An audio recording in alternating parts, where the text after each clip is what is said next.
ആരോപണത്തിൽ ഉറച്ചു നിൽക്കുകയാണെങ്കിൽ ഇപ്പോൾ ഒരു പ്രാഥമിക അന്വേഷണം സ്പെഷ്യൽ ബ്രാഞ്ച് ഡിവൈഎസ്പി നടത്തിയതാണ്. അങ്ങനെയാണെങ്കിൽ മറ്റൊരു അന്വേഷണം ആവശ്യപ്പെടുമോ? അല്ല, അതിപ്പോൾ ഞങ്ങൾ ആലോചിച്ചിട്ട് ചെയ്യാവുന്ന കാര്യങ്ങളാണ്.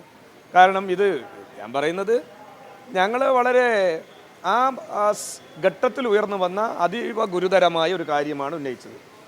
ആ ഉന്നയിച്ച കാര്യത്തിൽ ഇപ്പോൾ ഒരു പ്രാഥമികമായ അന്വേഷണത്തിൽ പോലീസ് ചില കാര്യങ്ങൾ പറഞ്ഞു. ആ കാര്യത്തിനെ തുടർന്ന് ഇനി ഞങ്ങൾ ആലോചിച്ച് ഒരു ചർച്ച നടത്തിയിട്ട് അതിനെ തുടർന്ന് പോകണം എന്നുള്ളത് തീരുമാനിക്കും. ഇത് വലിയ വിഷയമാക്കി മാറ്റിയത് രണ്ട് വിമർശനങ്ങൾ ഉയർന്നു. അതായത് LDFന് അതൊരു പ്രചരണ ചില പാളിച്ചകൾ പറ്റിയെന്ന തരത്തിൽ ഒരു തരത്തിലുള്ള വിമർശനം വരുന്നുണ്ട്.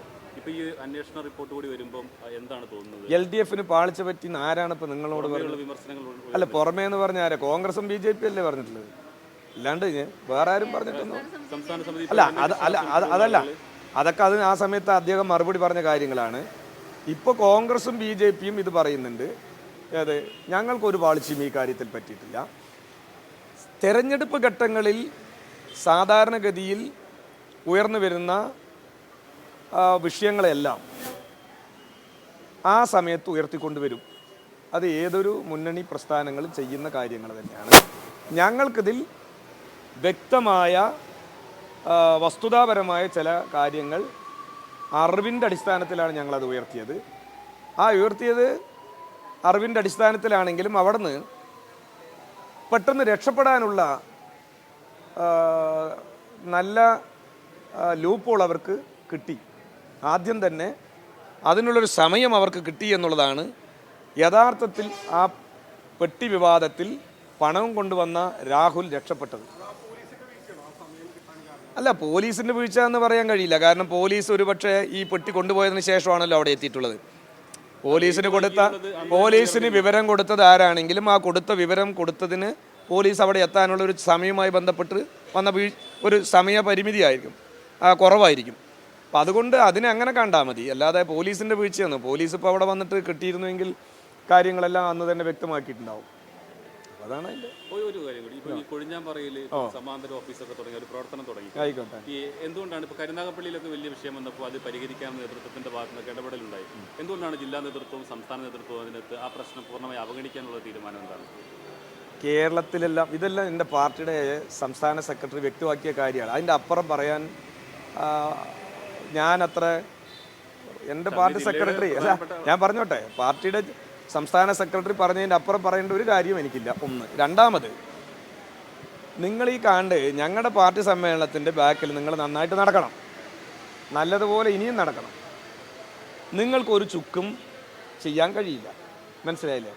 ഇതുകൊണ്ടൊന്നും ഞങ്ങളുടെ പാർട്ടിക്ക് ഒന്നും സംഭവിക്കാൻ പോകുന്നില്ല. എന്തുകൊണ്ടാണ് ഇത്രയും ആത്മധൈര്യത്തിൽ ഞങ്ങൾ പറയുന്നത് ചോദിച്ചാൽ, ഞങ്ങളുടെ സംഘടനാ സംവിധാനം അങ്ങനെയുള്ളതാണ്. ഞങ്ങളുടെ സംഘടനാ സംവിധാനത്തിൽ ഞങ്ങളുടെ പാർട്ടിക്ക് നിരക്കാത്ത കാര്യങ്ങൾ ആര് ചെയ്താലും CPMൻ്റെ ജില്ലാ സെക്രട്ടറി ആയിട്ടുള്ള സുരേഷ് ബാബു ചെയ്താലും ഈ പാർട്ടിയുടെ സംഘടനാ സംവിധാനം ലംഘിക്കാനുള്ള അധികാരം ഒരാൾക്കും ഇല്ല. അങ്ങനെ ലംഘിക്കുന്നത് ആരാണെങ്കിലും സമയബന്ധിതമായി ഞങ്ങൾ അതിൻ്റേതായിട്ടുള്ള രീതിയിൽ ഞങ്ങളത് പരിശോധിച്ച് വേണ്ട നടപടി സ്വീകരിക്കും. നിങ്ങൾ വിചാരിക്കും പോലെ നിങ്ങൾക്ക് എങ്ങനെയാച്ചാൽ ഈ വിവാദം ഇങ്ങനെ കത്തിച്ച് നിർത്തണം എന്നുള്ളത് കൊണ്ട് ഇപ്പം തന്നെ എടുക്കുന്നു, അല്ലെങ്കിൽ ഇപ്പം തന്നെ എടുക്കാൻ പാടുമോ, ഇപ്പം തന്നെ എടുത്താൽ എന്താ കുഴപ്പം? ഇതാണ് നിങ്ങളുടെ പ്രശ്നം. എടുക്കുകയും വേണം, എടുക്കുന്നതിന് കത്തിക്കണം. എടുക്കാതിരുന്നാൽ എന്തുകൊണ്ടാണ് എടുക്കാത്തതെന്ന് ചോദിക്കുകയും വേണം. നിങ്ങൾ ചോദിച്ചുകൊണ്ടേ ഇരിക്കുക. എല്ലാം ഞങ്ങളുടെ സംഘടനാ സംവിധാനത്തിനനുസരിച്ച് മാത്രമേ ഞങ്ങൾ ചെയ്യുള്ളൂ. സംഘടനാപരമല്ലാത്ത ആര് കാര്യം ചെയ്താലും ഈ പാർട്ടി സംഘടനാ നടപടി സ്വീകരിച്ചിരിക്കും. ഞങ്ങൾ അതിലൊന്നും വേവലാതി പൂണ്ടിട്ടോ പരിഭ്രാന്തിയായിട്ടോ നിൽക്കണമെന്നൊന്നും നിങ്ങൾ തോന്നേണ്ട കാര്യമില്ല. ഞാൻ പറഞ്ഞോട്ടെ പ്രിയ, ഞാൻ പറഞ്ഞോട്ടെ, ഏഷ്യാനെറ്റുകാർ ബേജാറാകാതെ. നിങ്ങൾ ഇന്നലെ നന്നായിട്ട് ലൈവായി ചെയ്തുകൊണ്ടിരിക്കുന്നുണ്ടല്ലോ, ഇനിയും പോയി ചെയ്യുക, അതൊന്നും പ്രശ്നമല്ല. ഞാൻ പറയുന്നത് ഇത്തരം കാര്യങ്ങൾ ഞങ്ങളുടെ ഒരു സംഘടനാ സംവിധാനമുണ്ട്. ആ സംവിധാനത്തിനനുസരിച്ച് ഞങ്ങൾ ചെയ്യുള്ളൂ. നിങ്ങൾ പറയുന്നത് പോലെയല്ല കമ്മ്യൂണിസ്റ്റ് പാർട്ടി ഓഫ് ഇന്ത്യ മാർക്സിസ്റ്റിൻ്റെ സംഘടനാ സംവിധാനം. അതിനനുസരിച്ച് തന്നെ തീരും. അപ്പോഴും നിങ്ങൾക്ക് വിവാദമാക്കാം കേട്ടോ.